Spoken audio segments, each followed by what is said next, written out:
Good morning, Delta students. Our lesson today will be about chemical combination. The number of well-known elements till now is 118 elements.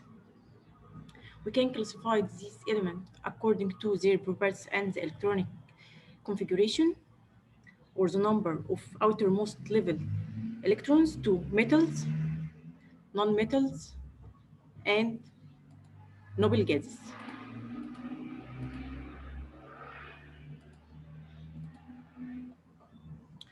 We will compare between metals and non-metals.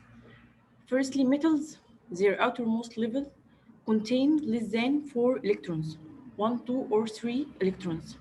And in the nonmetals, their outermost level contain more than 4 electrons, except hydrogen and carbon. In the hydrogen, outermost level contain 1 electron, and in carbon, the outermost energy level contain 4 electrons. We will compare between metals and non-metals in properties.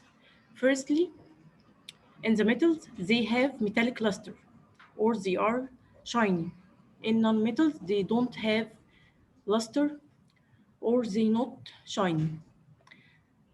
In the conductivity of heat, metals are good conductors of heat and electricity. In non-metals, they are bad conductor of heat and electricity, except carbon or graphite is a good conductor of electricity. In the room temperatures, all metals are solids except mercury. And in non-metals, they are solids and gases except bromine. All the metals have malleability, or they are malleable, يعني hammered to form sheets. In non-metals, they can't be hammered, or they are not malleable. For examples, in metals, gold, mercury, and aluminum. In non-metals, sulfur, oxygen, and bromine. After that, we will see the behavior of metals and non-metals during the chemical reaction. Firstly, in metals. In the chemical reactions, the atom of metals tend to lose their outermost electrons.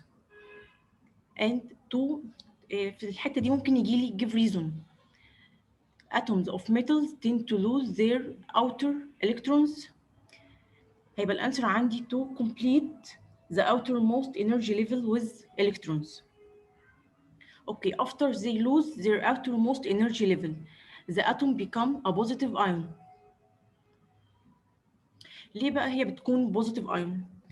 As we study in the first term, الatomic construction, الاتوم عندي كانت عبارة عن nucleus and orbitals. In the nucleus, there are positive protons and neutral neutrons, أو uncharged neutrons.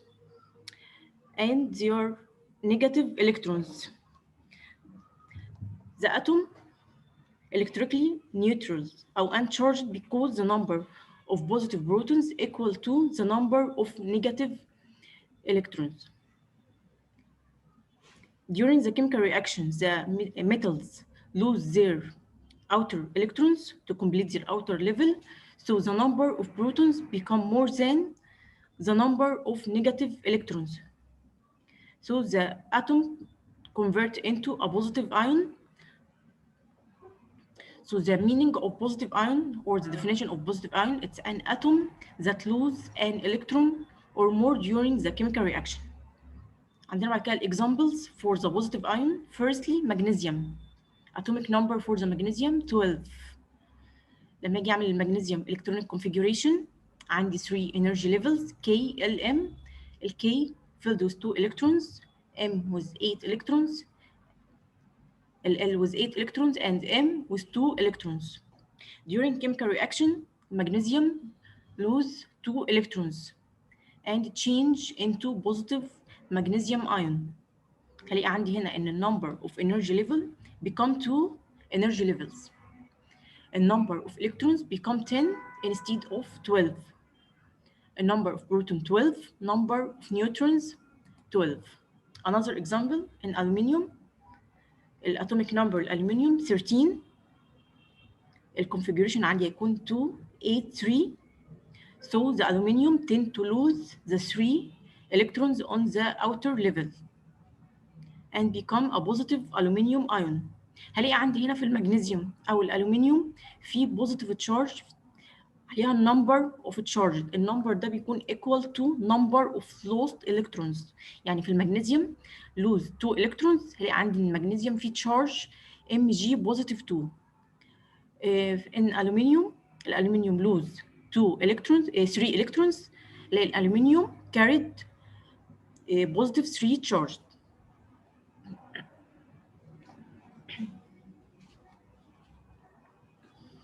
Secondly, in non-metals.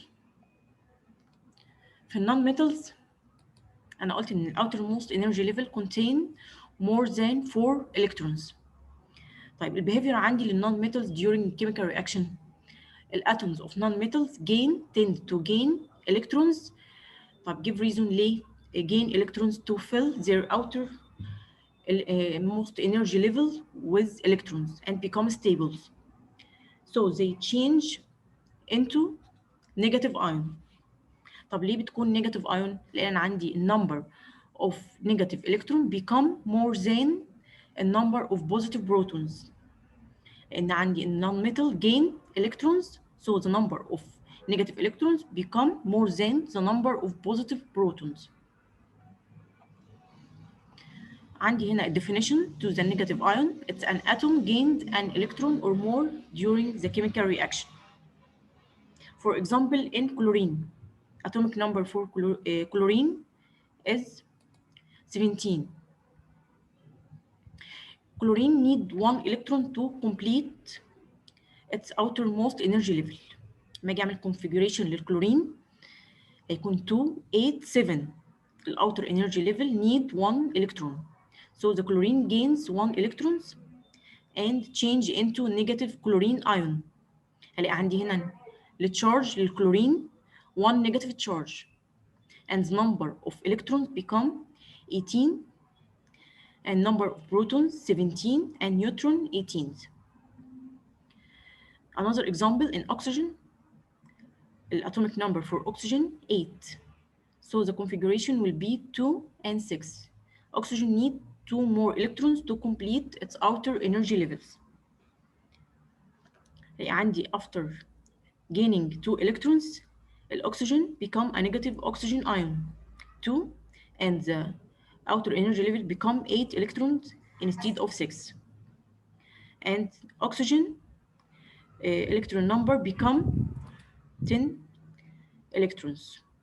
اللي عندي ان الاكسجين carried negative charge او negative 2 charged.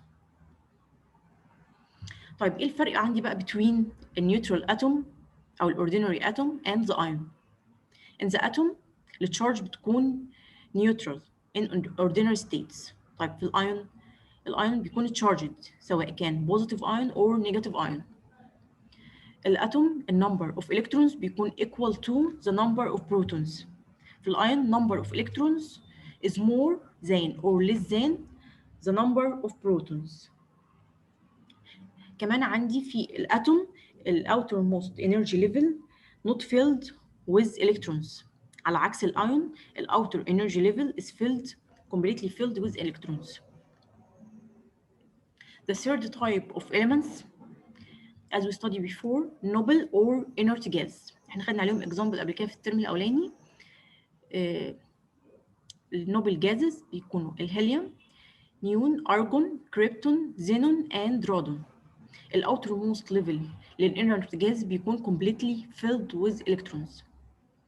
البروبرتس عندي للانرت جازز الاوتر الكترون shell completely filled with electrons 2 or 8. in helium it contain only one energy level K, so it filled with 2 electrons. In the other, the outer energy level completely with 8 electrons. They don't need chemical combination with any other atom, so they didn't participate in any chemical reaction. They don't form positive or negative ion in the ordinary condition, and they also monoatomic.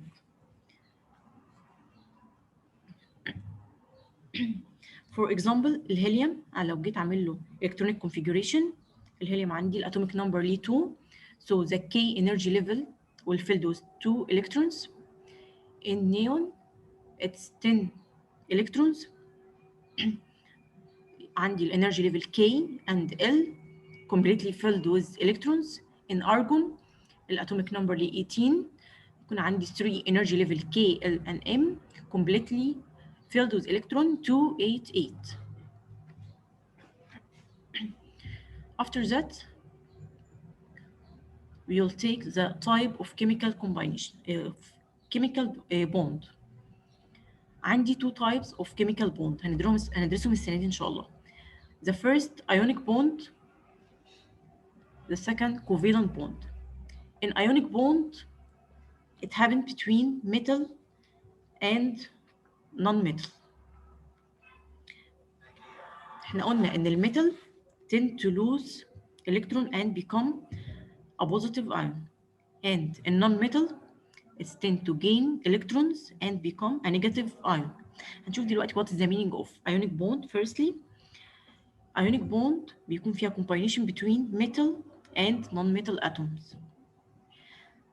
The metal atom gave its outer shell electrons to the non-metal atom. The metal convert into positive ion and it lose electron or more. الالكترونز عندي الموجودة في الميتال أو الميتال lose them go to the non-metals. The non-metal gain the electron which lose from the metals, and the metal become a positive ion and non-metal forming a negative ion. بيحصل عندي electric attraction between the positive ion of a metal and negative ion of non-metal to form ionic compound molecule. تمام. طب what is the meaning of ionic bond? The ionic bond is a chemical bond or a bond resulting from electric attraction between a positive ion and a negative ion. طيب يعني ايه الكلام ده؟ هنشوف examples عندي. For example in sodium and chlorine. احنا قلنا ان الصوديوم outermost level فيه بيكون 1 electron. الصوديوم tend to lose the outermost energy level electrons. والكلورين بيكون to complete the outermost energy level need 1 electron. So chlorine gain electron from sodium atom and become a negative ion. الصوديوم كلورايد بيتكون عندي نتيجة electric attraction between the positive ion in sodium and a negative ion in chloride. عندي هنا في الصوديوم هلاقي عندي الصوديوم outer energy level فيه 1 electron. الصوديوم lose 1 electron and become a positive ion. Electron lost from sodium, the chlorine gain this electron and become a negative ion. A strong ionic bond formed between the chlorine and sodium,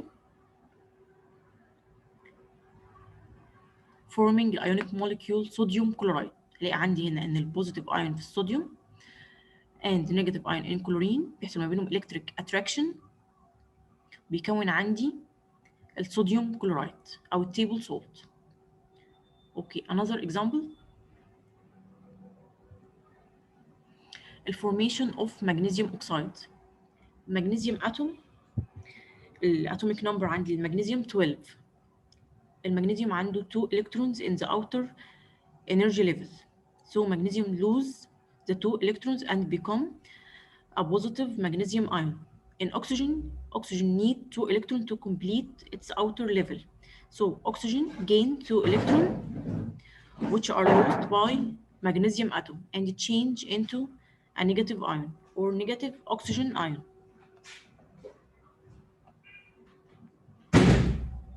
The second type of bond or chemical bond, covalent bond. احنا قلنا في الايونيك دي عباره عن electric attraction between metal و non-metal او positive ion and negative ion. In the covalent bond بتكون between two non-metals، يعني ما ينفعش تحصل ما بين between two metals or between a metal and a non-metal. دي لازم بتكون between two non-metals. طيب الفكرة بتاعت الكوفالنت بوند عبارة عن ايه؟ الكوفالنت بوند عبارة عن sharing. each atom share with a number of electron. النمبر of electrons اللي each atom shared with them بيكون equal to number of electrons اللي الاتوم محتاجاها عشان complete the outer energy level. طيب the meaning of the covalent bond, it's a bond occurred among non-metals only through participation or sharing of each atom with the same number of electrons to fill the outer electron shell. يعني each atom share with electron. هنشوف دلوقتي example عشان نعرف كل اتوم بتشير بكام الكترون. عندي types للcovalent bond, 3 types. Firstly, single covalent bond and double covalent bond and triple covalent bond. From this name من اسمهم كده السنجل بتكون عبارة عن sharing one electron. في الدبل each atom share with 2 electrons, and in triple covalent bond each atom share with 3 electrons. أول حاجة عندي السنجل covalent bond. It's a bond arise between two non-metals.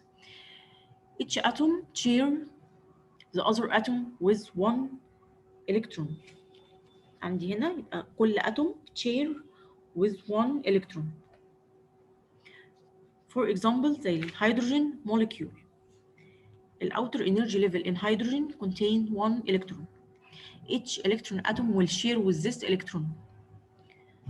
عندي هنا الهيدروجين في outer energy level 1 electron مع another hydrogen atom فيها 1 electron. بعد another, after sharing the electrons, each hydrogen atom energy level ليها become 2 electrons. عندي هنا في الأولى it have 2 electrons and the second have 2 electrons. اوكي طيب الكوفالنت بوند دي it's represented by one line or a dash between each atom. عندي هنا في الإكزامبل H dash H or H2. Each hydrogen atom shares with 1 electron to complete its outer shell.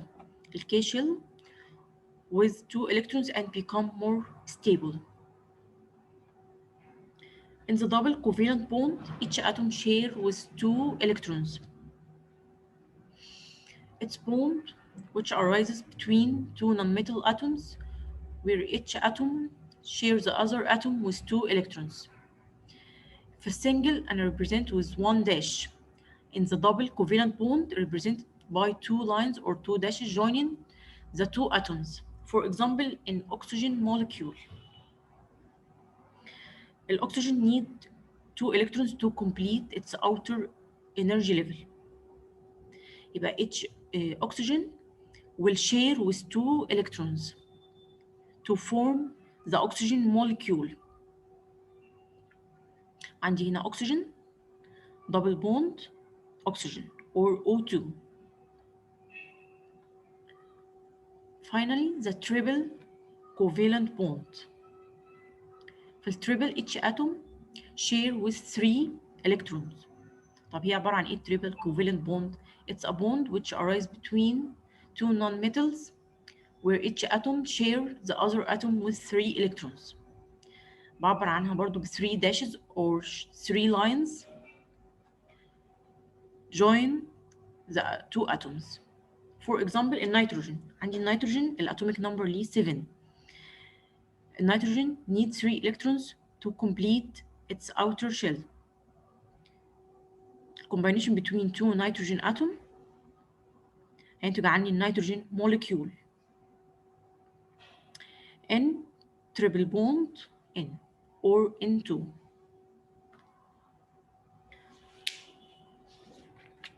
Okay, what is the difference بقى between the ionic bond and covalent bond? In the ionic bond زي ما قلنا it formed by lose or gain electrons. لكن في الكوفالنت مفيش lose or gain. It's formed by sharing one pair of electron or more. قلنا number of electrons that depended on number of electrons that the atom need to complete its outer shell. In the ionic bond, it arises between metal and non-metals. In covalent, it arises between two non-metals elements. In ionic bond, it formed between two atoms of two different elements. ما ينفعش تكون between two similar elements. في الcovalent, it may be formed between two atoms of the same element. In the ionic bond, it's formed due to electric attraction between positive and negative ion. In the covalent bond, it's formed due to the sharing of electrons between the atoms. The ionic bond, it's only one type, and the covalent bond, three types ما قلنا single, double, and triples. تمام. طب عندي في الايونيك بوند produce compound only, compound molecule only. زي ما خدنا قبل كده in the first term ان الكومباوند ده عباره عن two combination between two different elements. لكن في الكوفالنت produced element and compound. الاليمنت بيكون similar atoms والكومباوند بيكون two or more different atoms. وبكده النهارده درسنا ان شاء الله يكون خلص. عندي هنا some question on the lesson. Complete. Ionic bond arises between. احنا قلنا ionic bond arises between metals and non-metals. During the formation of sodium chloride, الكلورين atom ايه اللي بيحصل لها؟ الكلورين gain one electron and change into negative ion. Atoms of metals في السبيس هنا يكون metals tend to lose an electron or more during the chemical reaction and change into positive ion. اوكي ممكن يجي لي سؤال give reason the covalent bond produced elements molecule because it arises between two atoms for one non-metallic element. Another question. Ionic bond produce compound molecule only and don't produce element molecule. زي ما قلنا because the ionic bond formed or arise between two different atoms as a result of the electric attraction between positive ion for atom of a metallic element and the negative ion for an atom of non-metallic element. ممكن يجي السؤال بطريقة تانية. It's impossible to combine sodium and magnesium together to form a compound because each of them is a metal and its atom tend to lose. يعني أنا قلت عندي في الأيونيك بوند بتكون between metal and non-metal, lose and gain.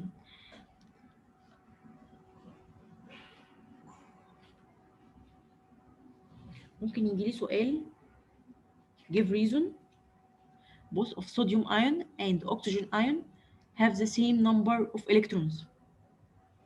الاثنين ليهم نفس number of electrons because عندي الصوديوم lose the one electron in its outer energy level and become sodium ion.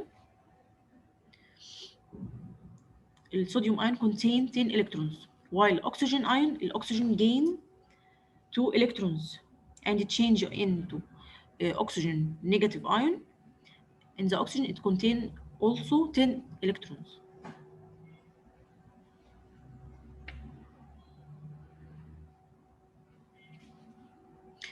كده خلصنا الدرس. لو في أي سؤال ممكن تبعتوه على الإيميل.